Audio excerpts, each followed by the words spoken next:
When Jacob texted me that April 11th be baptism day, I didn't realize it would be on Easter, so I'm not trying to steal Jesus' thunder today. No, that is the real reason why we're here today. But yeah, I'm really excited about this. And upon first starting to write my testimony, I found it a little bit challenging as well as boring to write about what I myself have done. While I was brainstorming ideas one day for writing this, I came to a realization. The whole time writing this the first time around, I've been trying to think what I have done in my life and what has happened to me. I changed my perspective on how to write this, centered around what God has done for me and how He has worked through me. And my whole perspective on the paper changed and how to go about it changed. Much like how God changed my perspective on writing this paper or testimony, He also changed my perspective as a whole and worked in my life, and I have felt Him present through the good and the bad. For my testimony, there are four main moments in my life I wanted to reflect on, and have been some of the biggest moments when God revealed Himself and who He is to me. For those that don't know me, my name is Nathan Lackman. I grew up in Reading, Pennsylvania with my parents, my three brothers, Matthew, Nick, and Brendan, along with my sister, Brianna.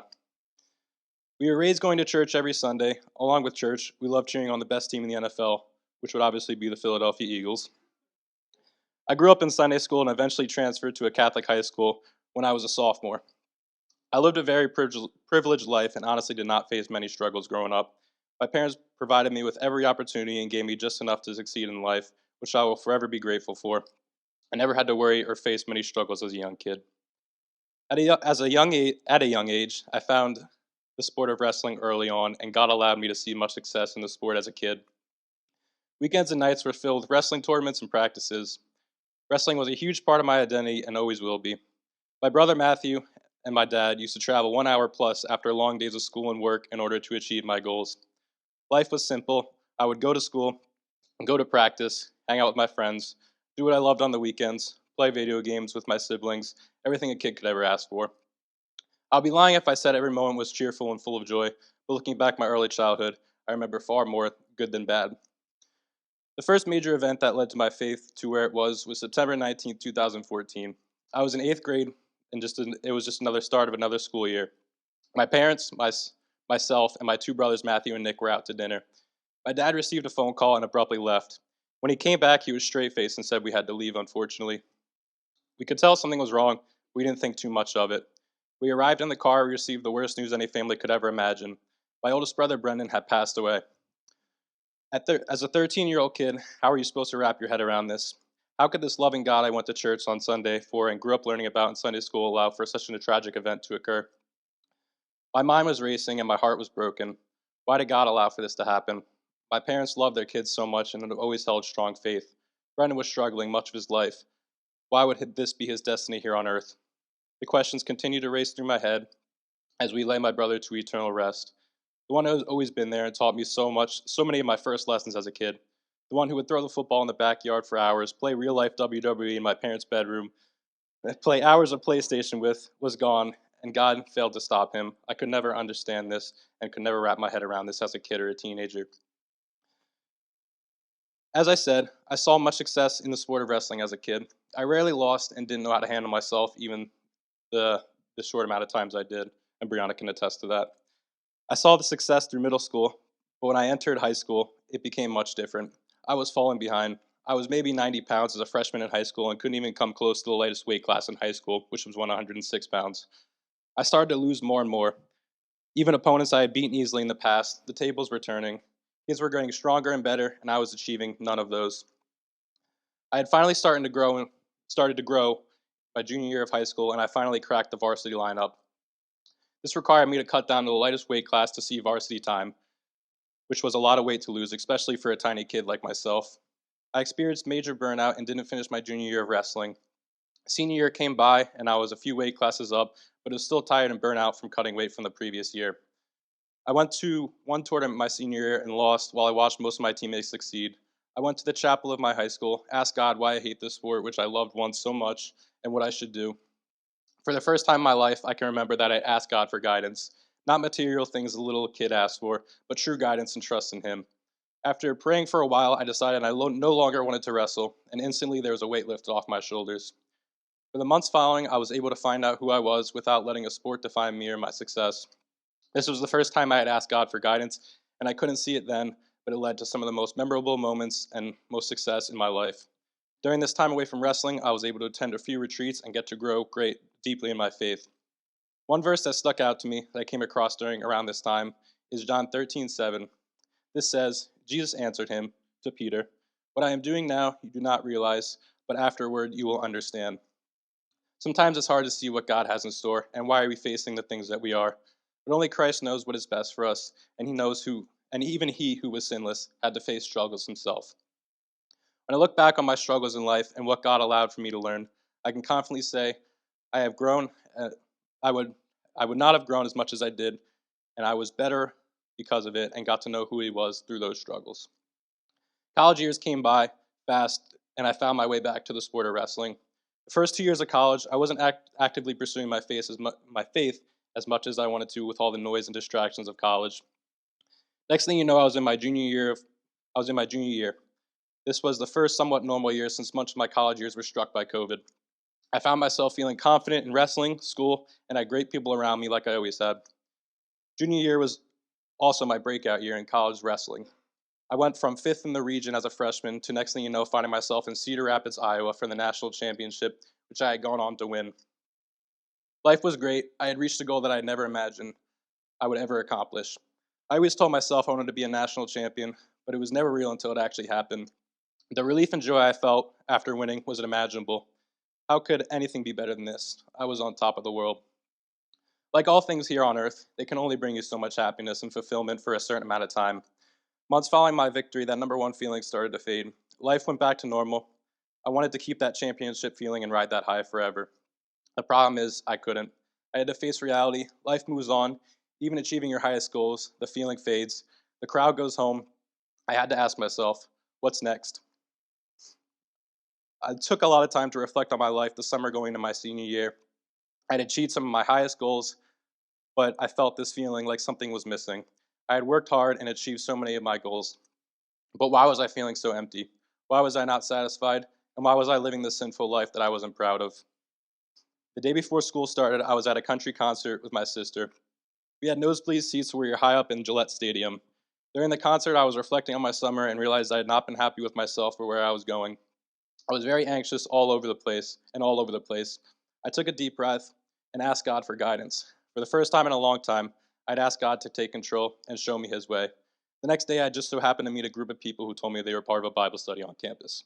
Prayers are answered fast sometimes. From the very start, I felt at home and welcomed with campus fellowship. I was helping out with Move-In Day for a community service event for wrestling. It turns out everyone at Campus Fellowship was too. I was invited to Bible study with my friend Scott, and we went. I really did not know what to expect, however. I had never gone to a Bible study or even read the Bible much in general. I just called myself a Christian and tried to be the best person I could be. From that first week, I met all the amazing people part of Campus Fellowship, as well as a special fellow Bible study participant who just so happened to be a pretty female who told me she was on the gymnastics team. Jordan was the first person who I had talks about God with and learning about the gospel. First semester, we met every Wednesday at Plant City, eating expensive vegan food and talking about Jesus, and what he had done for me. I was so engaged from the start. Even though some things were new to me, I always felt at peace when we would have our talks. Everyone a part of Campus Fellowship cares about me and wanted to get to know me. They wanted to hang out with me. They traveled across the country for this church plant. I kept trying to ask myself, why?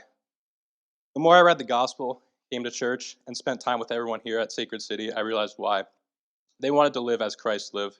They wanted to love one another and be in fellowship with one another.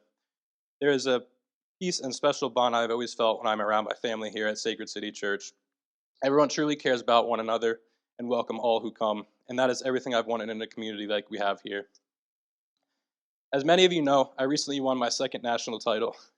This one was different, partly because I had wrestled someone in the finals who shares very similar DNA to me, my brother, if you don't know, but also because my core identity was not in the sport or the outcome.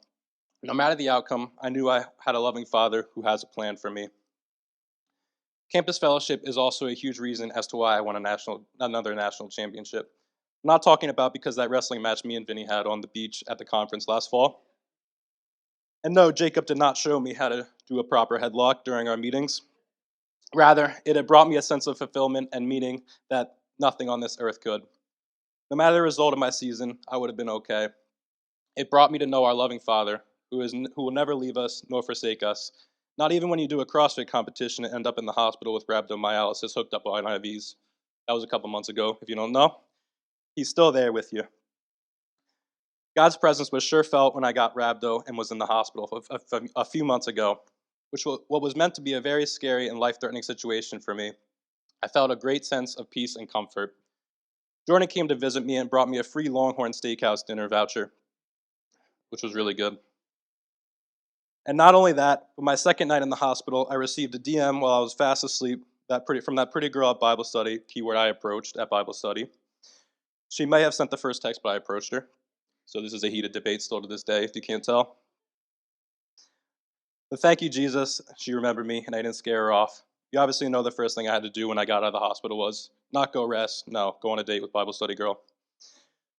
Before I met Abby, I never knew what it meant to have a relationship centered around Jesus. From one of our very first dates, I asked her what she wants out of this and what I can do for her. She responded to lead her closer to Jesus. This was like any response I have ever received, and I was expecting, so I was taken back. Thank you for always pointing me to God, Abby, and for pushing me to be the very best I can be. You played such a huge part in my walk with Jesus, and thank you for sliding my DMs at 2 a.m. on Tuesday night. That was really cool. And thank you to everyone part of Campus Fellowship and Sacred City. I will always remember how welcomed I felt and all the memories we have made already, and I can't wait for many more to come with all of you. God has blessed me and used every major part I reflected on to show me who He is and that He is needed in our lives. I thought I could find fulfillment in things of this world, and even though they are great, it is all temporary. And God's love for us is eternal and never-ending. No matter how far we are lost, no matter how far we are or lost, He's always there. I knew I needed a change. I had achieved many of my goals, but remained unsatisfied. I opened my heart to Jesus and who He is and what He has done for my life. The best decision I will ever make. God has shown me His amazing grace and comfort through every high and every low. Romans 5:8 states, "But God shows His love for us in that while we were still sinners, Christ died for us." No matter what happens or whatever wrongs I could have done, God has shown me His amazing grace. It's amazing to think that no matter how far, no matter what I could do, Christ took it all on the cross and paid the ultimate price for a sinner like me. All we have to do is humble ourselves before Him. The fact that He would do that for me before I was even a glimpse in this world is beyond amazing. Why wouldn't I want to live for Him? From the death of my brother to quitting wrestling to not knowing where I wanted to go with my life to meeting everyone at Campus Fellowship to winning my second national title in a wrestling match I'll never forget, I am far from having it all figured out. My life is not perfect and it never will be. What I do know is I have a Father that loves me and always will be with me here on earth until He calls me home. Nate, because of your faith and trust in the Lord Jesus Christ and your commitment to walk with Him for the rest of your life, I baptize you in the name of the Father, Son, and Holy Spirit.